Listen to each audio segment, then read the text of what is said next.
ายดีลุงน้อมสบายดีต่อเลยบ่ต่อเลยแซ่บจริงแซ่บอยู่พระเจ้าเป็นผู้ให้คำปรึกษาอยู่ห้องหมอแข่งขมวนเนาะอยู่ตึกซึมเสื้อเนี่ยผ่านมาเรื่องประสบการณ์นี่ก็หลายอันเห็นที่ว่าเป็นอย่างจังว่าเฮาอยู่แข่งน้อยจังว่า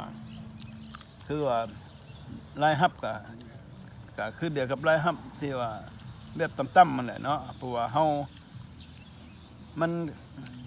ที่ว่าคนมาใช้บริการนะเฮาถือว่าคนที่ว่าพึ่งตัวเองบ่ได้เนาะอย่างท่านแม่นเฮาน่ะมันเป็นยอดที่ว่าคิดอีดูกูหน้าคนนะเนาะมาคิดใส่เฮาตะกี้ก็จะเป็นผู้ที่บ่มีทางเลือกปานใดแล้วมันบ่มีทางเลือกส่วนหลายแล้วเฮาก็ส่วนหลายคันว่าบ่มีเงินเฮาก็เอารถจักรมาส่งฮอดคิวแทนที่เขาสิให้เงินเฮาแทนที่เขาใช้เงินเฮาล่ะ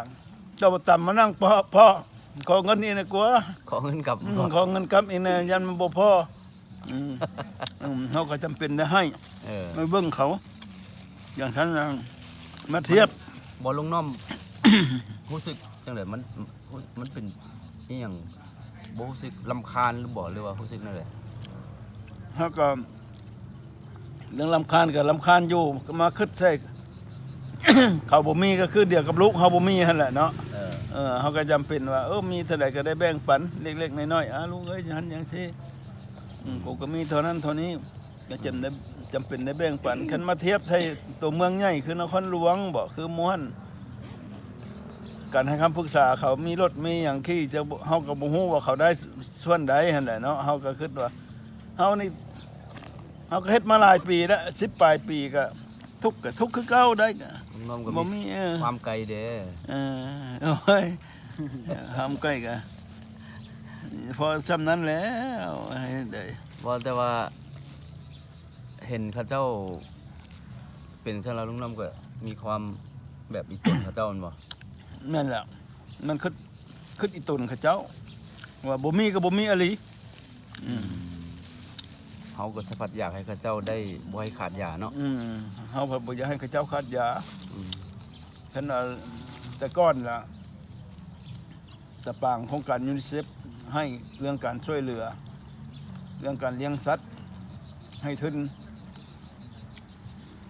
เบิ่งแล้วพวกนั้นล่ะเขาเจ้าก็เป็นคนรวยไปแล้วเนาะก็บ่รวยก็พอได้อยู่ได้กินหมู่มีรถปิโก้ก็เขาเจ้าก็มีน้ำกันหมู่มีรถฮอนไดเขาเจ้าก็มีน้ำกันอันน่ะเขาเจ้าก็ถือว่าเขาเจ้าได้ย้อนลุงน้อมได้หั่นคันลุงน้อมบ่ส่วนบ่พาเขาเจ้ามาเงินบ่เดี๋ยวนี้หั่นแต่ก่อนยืมเงินไป3ล้านไปซื้องัว2ตัวเดี๋ยวนี้หั่นมีฮอด20ตัวแล้วเดี๋ยวนี้หั่นเนาะเต็มเอามาส่งอยู่อ่ะยืมไปเอามาส่งใครนี่เดี๋ยวนี้มีฮอด20ตัวโอ้สมเสย